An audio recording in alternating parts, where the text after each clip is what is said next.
For Rome, the war was over. Spartacus was dead. The slave army was gone. The roads of Italy were quiet again. And the man responsible for ending the greatest internal threat Rome had faced in generations was Marcus Licinius Crassus. Crassus didn't defeat Spartacus with genius or brilliance. He defeated him with discipline. When Roman legions broke and fled, Crassus did something no commander dared to do anymore. He decimated his own troops, executing 1 in every 10 men, not to punish failure, but to erase fear. Rome watched in shock. The legions fell back into line. Order returned. The rebellion collapsed.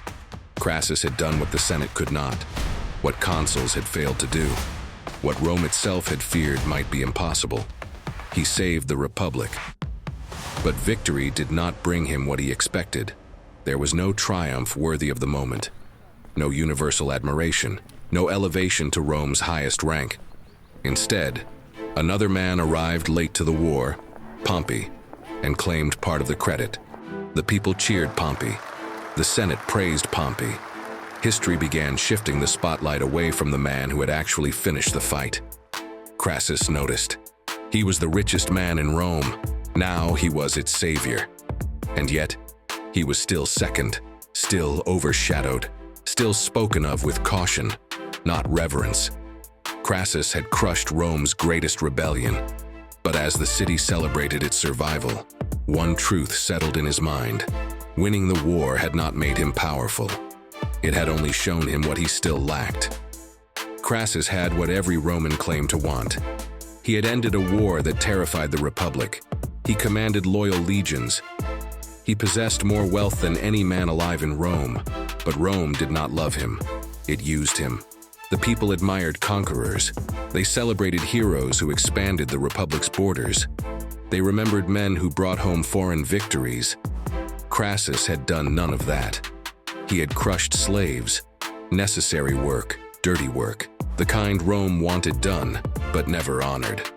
Pompey paraded through the city as if he were the savior. Caesar rose through politics, charisma, and vision. Crassus stood between them, rich enough to fund armies, strong enough to command them, but lacking the one thing Rome respected above all else, glory. And glory could not be bought. Every comparison cut deeper. Pompey had victories, Caesar had destiny, Crassus had money. He began to understand something uncomfortable.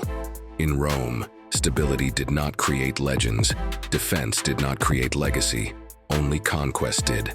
Crassus didn't fear losing power. He feared being forgotten. So when the opportunity came, not from necessity, not from threat, but from ambition, he took it. To the east lay Parthia, rich, proud, unconquered by Rome. No Senate mandate, no urgent danger, no reason to go, except this: if he could win there, Rome would have no choice but to remember his name. Crassus told himself it was strategy. He told others it was opportunity, but in truth, it was something simpler.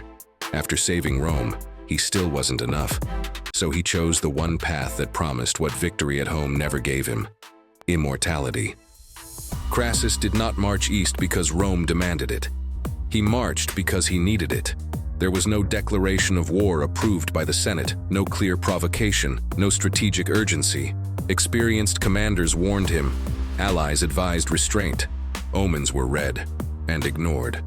Crassus dismissed them all. He believed money could replace preparation, that numbers could replace understanding, that Rome's reputation alone would break any enemy. Parthia was not a disorderly kingdom. It was disciplined, patient, built for a different kind of war. Crassus did not bother to learn that. He rejected local guides who warned him of the terrain. He refused cavalry support he didn't control.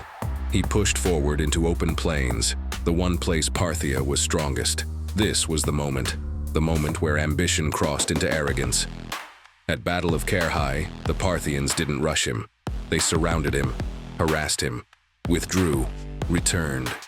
Horse archers rained arrows without engaging. Crassus's legions, trained for close combat, could not respond. The battlefield became a trap that never closed and never ended. Crassus watched discipline dissolve. Formations broke. Men died without ever seeing the enemy. His son charged in a desperate counterattack and was killed. His head was sent back on a spear. That was the moment Crassus finally understood. This war was never winnable on reputation alone. By the time negotiations were offered, it was too late. The army was broken, the retreat impossible. Crassus agreed to talks, not as a conqueror, but as a desperate man. He never returned. Accounts differ on how he died. Some say he was killed in the chaos. Others say molten gold was poured into his mouth, a final insult to the man who valued wealth above wisdom.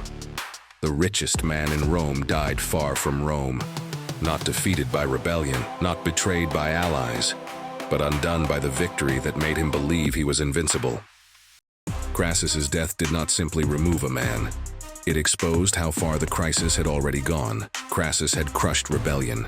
He had restored order, but he did not stop. He wanted more glory, more recognition, more permanence. And in reaching beyond what Rome needed, he broke what Rome depended on. At Carrhae, the cost was immediate. Rome lost nearly 7 legions. More than 20,000 soldiers were killed. Another 10,000 were captured and taken east, erased from Roman history. The eastern frontier collapsed overnight. For the first time in generations, Rome stopped expanding. Parthia was no longer a target. It was a warning. But the greater damage was not military. It was political. Crassus had been the restraint. Not admired, not celebrated, but powerful enough to contain greater ambitions. He funded armies. He absorbed risk. He stood between men who could not coexist.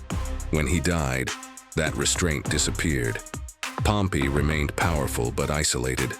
Julius Caesar remained ambitious but exposed. The Republic still had laws. It still had institutions. What it no longer had was balance. Disorder followed. Politics hardened into threats. Compromise vanished. Power became something to be seized before it was taken from you. Within 4 years, that disorder reached its breaking point. Caesar was ordered to surrender his command and return as a private citizen. A demand that meant prosecution, humiliation, and the end of his career. Faced with a system that could no longer protect him, he crossed the Rubicon River with his army.